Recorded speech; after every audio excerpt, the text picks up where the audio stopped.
Some of the most memorable images of the last 20 years have been in adverts. The Guinness Toucan, the Milky Bar Kid and the PG Tips Chimp, to name but 3 big brands. But according to a new book, companies no longer need to spend millions building their brands. The internet will do it for them and for virtually no money. Now it's about price comparisons, websites, customer reviews and trusted bloggers.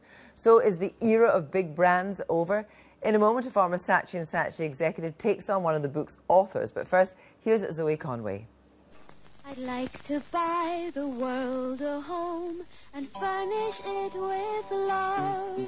Grow apple trees and honeybees and snow white turtle doves. For more than a century, Coca-Cola has been peddling so much more than brown carbonated water. This brand is not going flat anytime soon. But some argue brands are under threat, because ads like this can so easily be drowned out by an ocean of online info. Some even predict that brands could become mere museum exhibits. Back in the day, it was actually quite hard to find out whether a Roberts radio was really any better than a Decca. You could ask the bloke behind the counter or your next door neighbour, but it was hardly perfect information. So people tended to rely on brand names. Now the internet's changed all that. You can go online and read reviews by other customers or experts.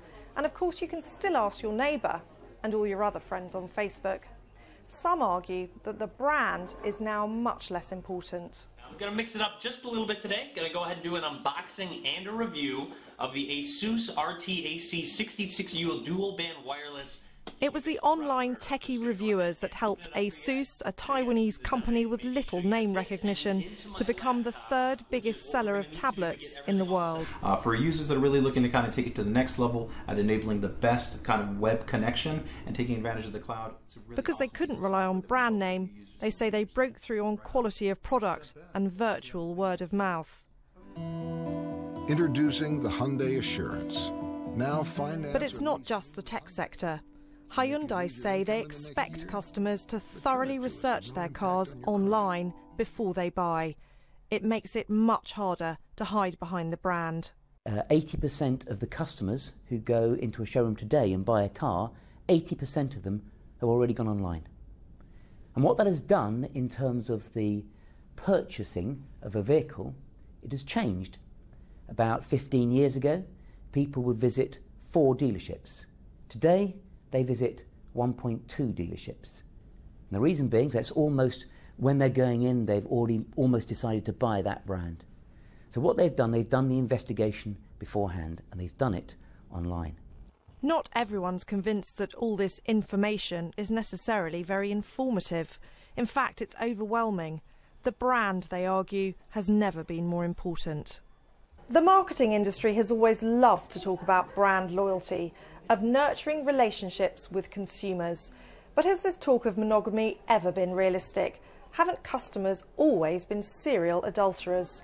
I mean, take Coke drinkers, the ultimate two-timers. 72% of them also drink Pepsi.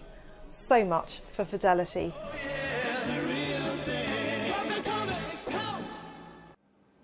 Zoe Conway. Well, Rita Clifton is chair of the brand consultancy BrandCap. Emanuel Rosen is the co-author of a new book, Absolute Value, and that's the one we've been talking about, that argues that the brand's in decline in some sectors, and he joins us from San Francisco. Good evening, both of you. Emanuel Rosen, I mean, you don't deny that people love brands. They feel a loyalty to brand. They feel an affinity to a brand. It says something about them. Well, in this book, we're talking about a major shift in consumer decision-making, as you described in the last few minutes.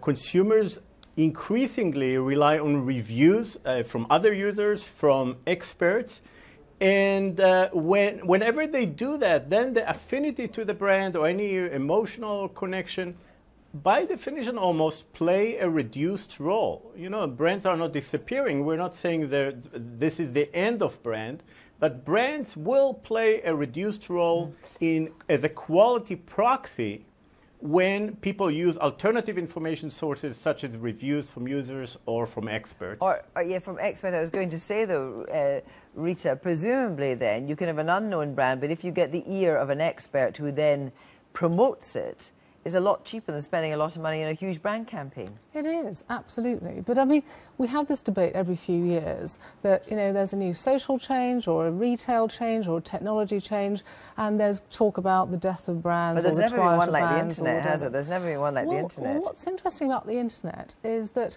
you know, great brands have grown up out of the internet. So despite the fact that, you know, the talk about the internet was brands are dead because it's all going to be exposed, price is going to be laid bare and everything else. But of course we've got Google, we've got Facebook, we've got Amazon.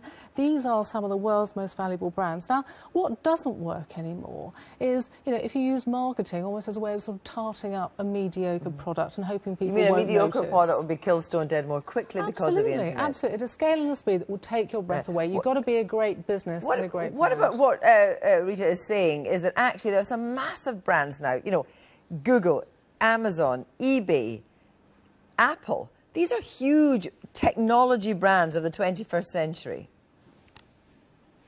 Emanuel. That's true, but the thing is that the brand equity that these companies have created will play a reduced role in the decision by a customer for his next move. That is, you know, you mentioned Google. Google introduced in 2009 a program called Google Wave. Now, Google had back then incredible goodwill. I think we've got a technology problem here. Clearly, Google's not running that Not one. a great Well, brand that issue that Emanuel was raising there about the fact that Google, just what you're saying, I suppose, that Google had this brand called Google Wave, and because it wasn't a successful product, it went down. And I suppose Apple had a problem for a while as well. Well, it did, but I think Apple is the very best example because in this particular book, they talk about in an almost perfect information world. But of course, people aren't perfect. You know, people are a bit messy. They make decisions to buy brands on not just rational grounds and look at lots of information, but emotional grounds too. Do I like it? And frankly, as far as information is concerned, then human beings aren't going to be able to stay awake for that much longer, reading all these reviews and everything else. But new products are looking for clever...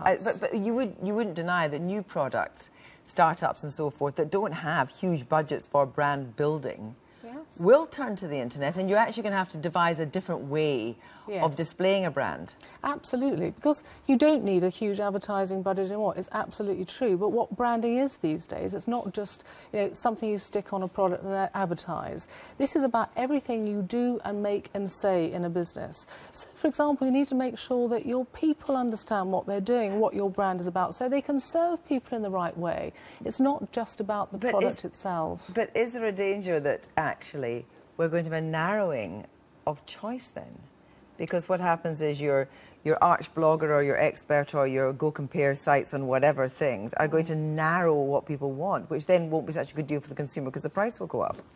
Well, we won't see a narrowing because, frankly, there's always innovation. I mean, that's one of the powers of having, you know, strong brands. And also, you have such competition that it forces companies to keep on innovating, keep on improving their products. So the way to generate long-term sustainable value is to create a brand. Products come and go, people die, but brands are what lives on. And that's why, you know, out of the top 50 brands, they've been up there for 50 years Rita, or more. Thank you very much indeed. We probably need a new brand of line to get us to America, but that's all we have time for tonight. Jeremy is back on Monday. Till then, have a good weekend. Good night.